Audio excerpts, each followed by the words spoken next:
बात करेंगे मकर संक्रांति की। मकर संक्रांति कब की है, तो चलिए शुरू करते हैं। मकर संक्रांति की तिथि को लेकर हर वर्ष संशय की स्थिति रहती है, 14 जनवरी या फिर 15 जनवरी। इस बार भी यही स्थिति है। इस बार ज्योतिष गणना के अनुसार सूर्य 14 जनवरी 2026 की रात को 9:38 से मकर राशि में प्रवेश कर रहे हैं। बहुत से लोग उदय तिथि को महत्व देते हैं। उनके अनुसार जो आयोजन है वो 15 जनवरी 2026 को आयोजन करेंगे, जबकि कुछ इस बात को मानते हैं कि सूर्य का 14 जनवरी को ही मकर राशि में प्रवेश हो रहा है, इसलिए संक्रांति तो 14 जनवरी 2026 को ही मनाई जाएगी।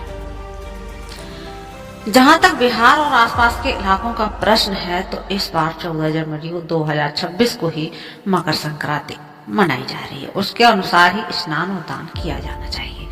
पुण्य काल में इसका विशेष महत्व बताया गया है। मकर संक्रांति का शुभ मुहूर्त की बात करें, तिथि है 14 जनवरी 2026। पुण्य काल पुण्य करना चाहते हैं दोपहर को 3:13 से शाम को 5:45 तक करें। महापुण्य काल का समय है दोपहर के 3:13 से लेकर शाम को 4:58 तक।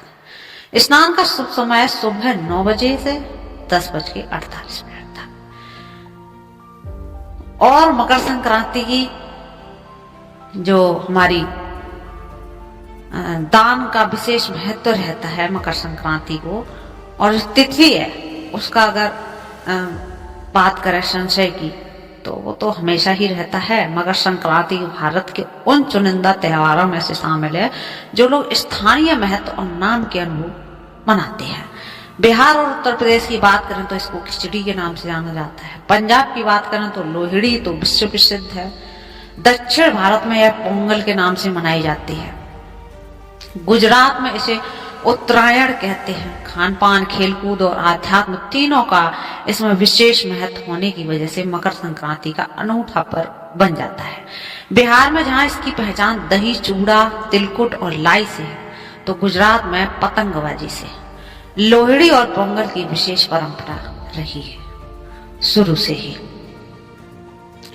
तो अब आपको पता तो चल ही गया है, 14 जनवरी को मनाएंगे।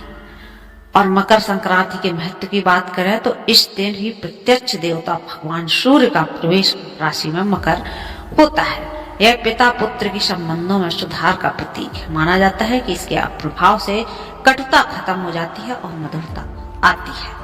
इस दिन से सूर्य दक्षिणायन से उत्तरायण होना आरंभ होते हैं। तात्पर्य यह है कि मौसम में बदलाव का संकेत भी होता है। कपाने वाली ठंड के अंत की शुरुआत मकर संक्रांति वाले दिन से ही होती है। उसके बाद धीरे धीरे मौसम में भी इसका प्रभाव झलकने लगता है। बसंत का आगमन हो जाता है। खरमास खत्म होने के बाद शुभ काम भी होने लगते हैं। हालांकि इस बार स्थिति थोड़ी अलग है। शुक्र के अस्त होने की वजह से कार्य यानी कि शादी, विवाह, अन्य मांगलिक कार्य शुरू होने से के लिए थोड़ा सा इंतजार तो आपको करना पड़ेगा। बात करें पूजा विधि की, तो स्नान करें पहले मकर संक्रांति को। कहीं गंगा हो या कोई पवित्र जलाशय हो, वहां जाके स्नान करिए। अर्घ्य दीजिए स्नान के बाद भगवान सूर्य को।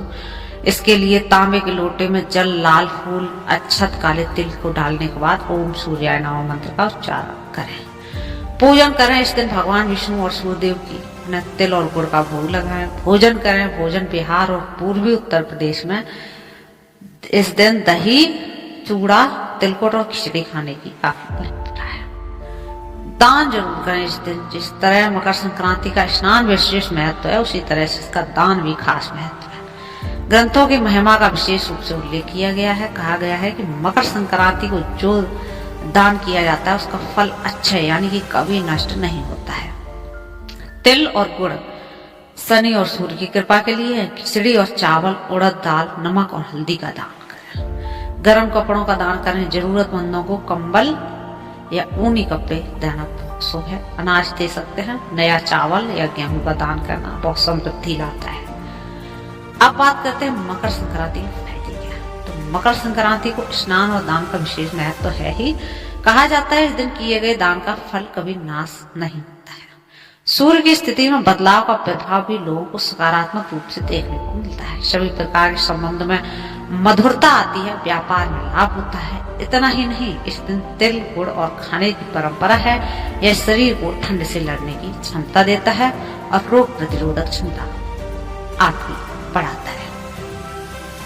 तो मकर संक्रांति का त्योहार मनाइए और आप सभी को हमारी तरफ से मकर संक्रांति की ढेर सारी बधाई।